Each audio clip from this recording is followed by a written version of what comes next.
നമസ്കാരം. Raf talk ഫുട്ബോളിലേക്ക് അവർക്കും സ്വാഗതം. മാഞ്ചസ്റ്റർ സിറ്റി അർജന്റീൻ താരത്തിനായിട്ട് നീക്കങ്ങൾ നടത്തുന്നു എന്ന് സ്ഥിരീകരിച്ച് ഫബ്രിസിയോ റൊമാനോ, അതുപോലെ അർജന്റീൻ മാധ്യമം TYC സ്പോർട്സും ഇക്കാര്യം റിപ്പോർട്ട് ചെയ്തിട്ടുണ്ട്.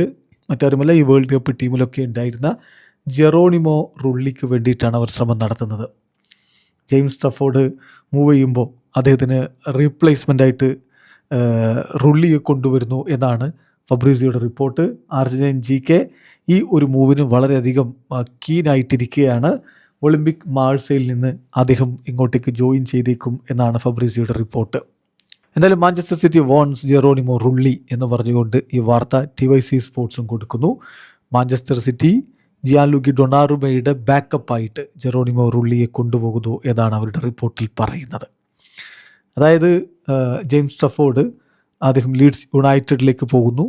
അപ്പം പകരം ഒരു ബാക്കപ്പ് ഗോൾ കീപ്പർ വേണം. തീർച്ചയായിട്ടും ഡൊണാറുമ തന്നെയാണ് സിറ്റിയുടെ ഫസ്റ്റ് ചോയ്സ് ഗോൾ കീപ്പർ. പക്ഷേ എൻസോ മാരസ്കയ്ക്ക് മികച്ചൊരു ബാക്കപ്പ് വേണമെന്നുണ്ട്. അതുകൊണ്ടാണ് ജെറോണിമോ റുള്ളിയെ അവർ തിരഞ്ഞെടുക്കുന്നത്.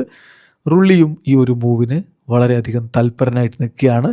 2027 ജൂൺ വരെ അദ്ദേഹത്തിന് ഒളിമ്പിക് മാഴ്സയിൽ കോൺട്രാക്റ്റ് ഉണ്ട്. പക്ഷേ അദ്ദേഹത്തിൻ്റെ ട്രാൻസ്ഫർ വാല്യൂ 6 മില്യൺ യൂറോ കൊടുത്ത് സിറ്റി അദ്ദേഹത്തെ സ്വന്തമാക്കുമെന്നാണ് പ്രതീക്ഷിക്കുന്നത് എന്നുകൂടി TYC സ്പോർട്സ് റിപ്പോർട്ട് ചെയ്യുന്നു. 34-കാരനായിട്ടുള്ള ജെറോണിമോ റുള്ളി ഖത്തർ വേൾഡ് കപ്പിൽ അർജന്റീന ടീമിൻ്റെ ഭാഗമായിരുന്നു. ഈ വേൾഡ് കപ്പിൽ അർജന്റീന ടീമിൻ്റെ ഭാഗമാണ്. വേൾഡ് കപ്പിൻ്റെ ഫൈനൽ വരെ ഇത്തവണ എത്തുകയും ചെയ്തു.